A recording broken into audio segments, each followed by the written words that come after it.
اللہ پر بھروسہ، واللہ خیر الرازقین۔ حضرت ذوالنون مصری اور ان کی بیٹی کئی دن سے بھوکے تھے۔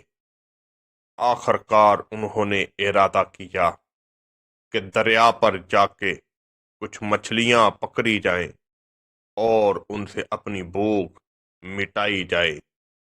دونوں باپ اور بیٹی دریا کے قریب پہنچے۔ دریا میں مچھلیاں پکڑنے کے لیے جال کو ڈالا گیا۔ کئی بار کوشش کر لی مگر کوئی مچھلی نہیں آ رہی تھی اور بھوک کی کیفیت بڑھتی جا رہی تھی، مگر اس کی بیٹی بہت صبر اور استقامت والی تھی۔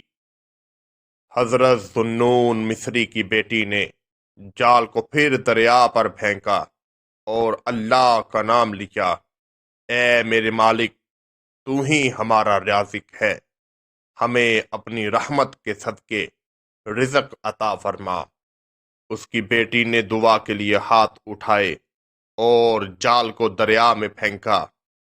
اللہ کا کرنا ایسا ہوا کہ اس میں ایک مچھلی پھنس گئی۔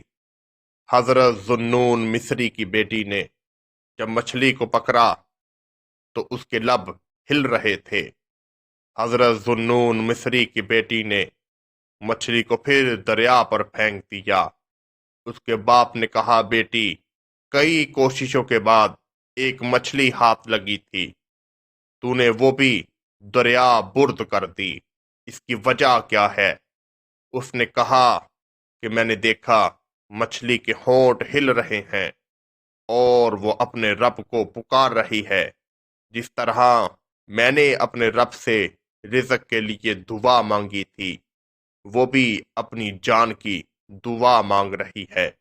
حضرت ذوالنون مصری کی بیٹی نے کہا کہ ہم اب کسی جاندار چیز کو نہیں کھائیں گے، ہمارا رزق ہمارے رب نے لکھا ہے، وہی ہمیں بھیجے گا۔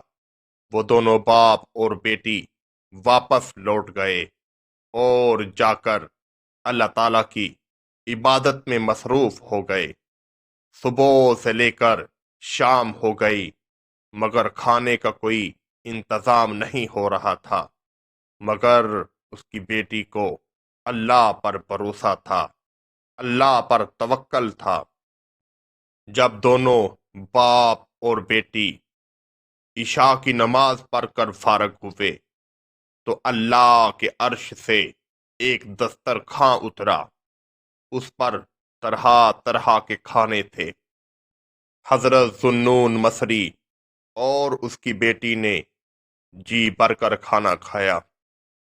وہ دسترخوان کئی سال تک اترتا رہا اور دونوں باپ اور بیٹا اس سے کھانا کھاتے۔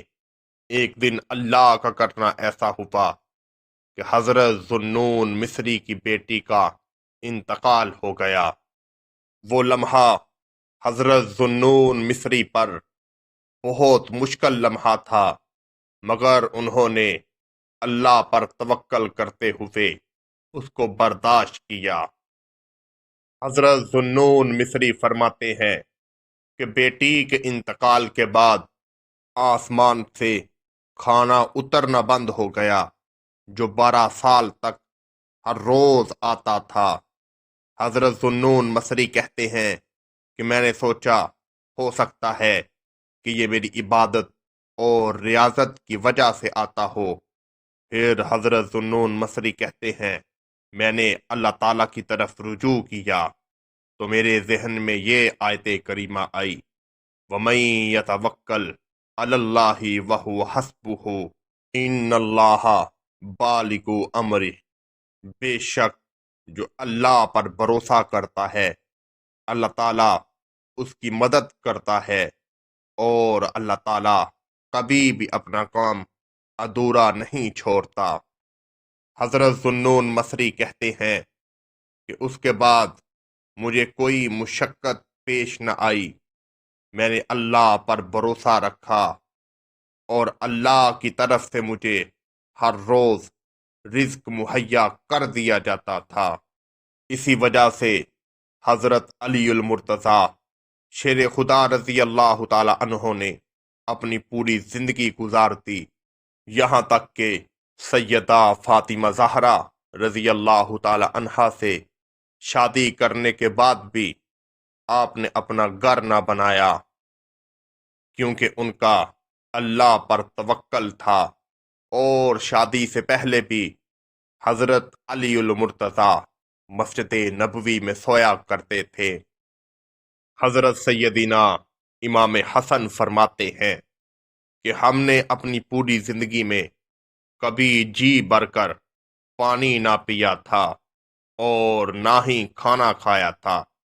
ہم جب بھی کھانا کھانے بیٹھتے تو ہمارے دروازے کے باہر صدا لگ جاتی، میں فقیر ہوں، اے محمد کے گھر والو، مجھے اللہ کے نام پہ کچھ دو۔ اور ہماری والدہ ماجدہ سیدہ فاطمہ زہرا رضی اللہ تعالی عنہا سارا کا سارا کھانا اٹھا کر اللہ کی راہ میں اس فقیر کو دے دیتی، مگر معلوم نہیں آج کے انسان کا کیوں اپنے رب سے بھروسہ اٹھ گیا ہے۔ وہ بار بار ارشاد فرما رہا ہے، اے انسان تو مجھ سے مانگ، میں تجھ کو عطا کروں گا۔ اور حدیث کے الفاظ کچھ یوں ہیں کہ اللہ تعالیٰ نے انسان کو پیدا کرنے سے پہلے ہی اس کا رزق لکھ دیا تھا، مگر اے نادان انسان، تو کیوں اپنے رب کو بھول گیا؟ اللہ تعالیٰ سے دعا ہے کہ یا الہی اپنے حبیب کے صدقے ہم سب پہ اپنا رحم اور کرم فرما، آمین ثم آمین۔